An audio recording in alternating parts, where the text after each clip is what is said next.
Hello and welcome to what I'm going to call an emergency edition of the Daddy-O podcast. This is a last minute recording, and I'm your host, Rob Burnett, and you just have me today, my first solo pod. So, the reason why I'm podcasting and putting this in your feeds is it's our due date. Brad is unfortunately sick. So, I'm sitting here on my due date and no baby yet. And so, this is obviously a big part of the journey. We've come a long way to get here. And I wanted to make sure, in keeping with our goals for this podcast, which is mostly to document our dad journey, I didn't want to let this day pass without recording.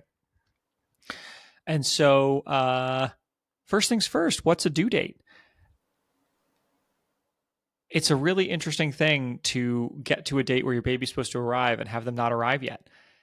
It feels like it should all be happening today, but obviously, nature doesn't work on our time schedule, and the baby's fine and having a good time, and he'll come in his due time. But man, the waiting is hard.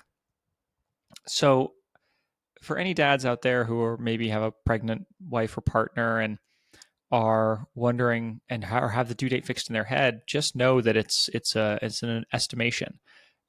I think they set our due date at like the 12-week scan, and they did it by kind of measuring what at that time was a very, very small fetus. And so these things are, to my mind, slightly, maybe a little scientific, but also a little bit of guesswork. And so, it hasn't been updated. The due date hasn't been updated since then. So I always thought that was interesting. And now, as I sit here on our due date, I feel extra kind of like dubious of the process, right? He's going to come at some point, but it's hard to know. And it's hard to put all our eggs on this date. And then we always know that the due date's kind of the middle point on what is otherwise a bell curve about when the baby can do. And so really it's this 2-week window. So we have just as much chance of him coming this coming week as we had last week. And so, in fact, a little bit more because he's a boy and he's a first child. So they tend to come a little later. So we really are just waiting. But I don't know if I have any really deep insights here other than knowing that it's a very odd experience to know. We spoke on the last pod about how going from not being a parent to a parent is a shift change. And I'm just kind of sitting here on my hands waiting for this massive change in my life to occur. And it's a bit unknown when it's going to happen. That being said, I think it's important to cover some things that are more than just my ramblings on this pod. So, I think one of the things that we've noticed and an anecdote from today is that the last couple of days, the kind of watching and waiting has been amplified and the anxiety has been amplified. Up until this point, the baby's been good. We've had a very smooth pregnancy. And it feels like we're right there at the end. And it feels like now we want to lay eyes on him. And so one thing, I'll tell a story that happened this morning. About 5 a.m., Laura woke up and said, I don't think he's moving very much.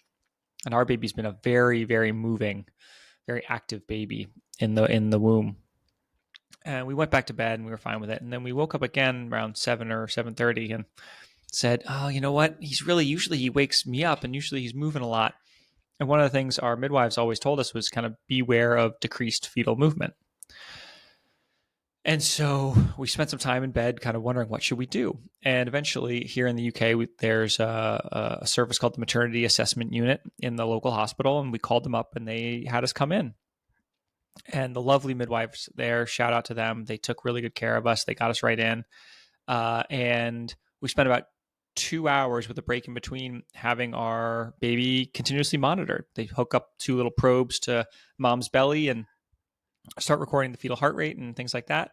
And we had to do it for an hour and things weren't perfect. They were good, but not perfect. So they had us go eat a little something, take a break for about 45 minutes and then come back and do it again.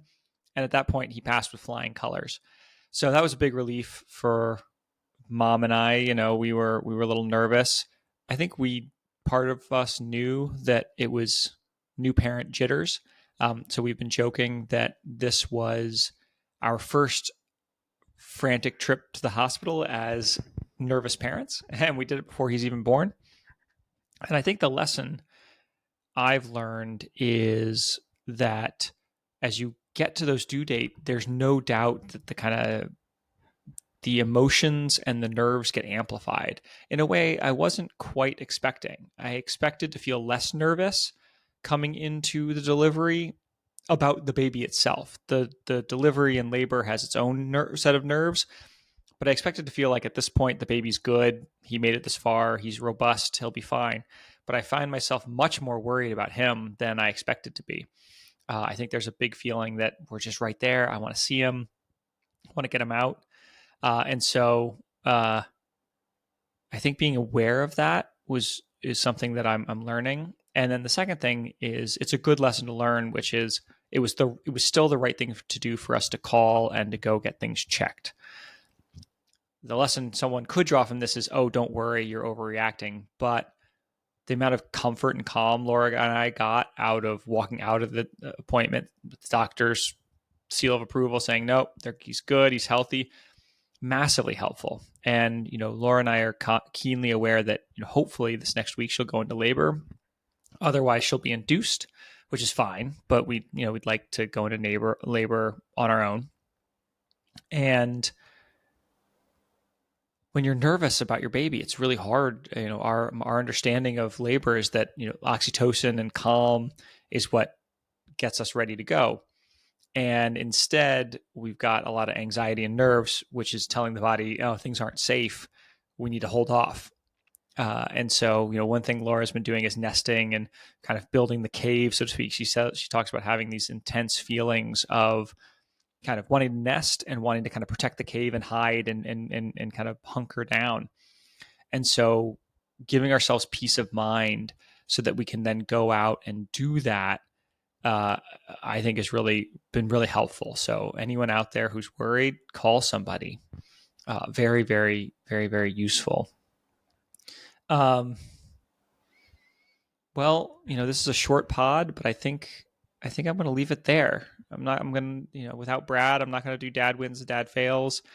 And our win is that our baby's still healthy, and our fail is that he isn't here yet.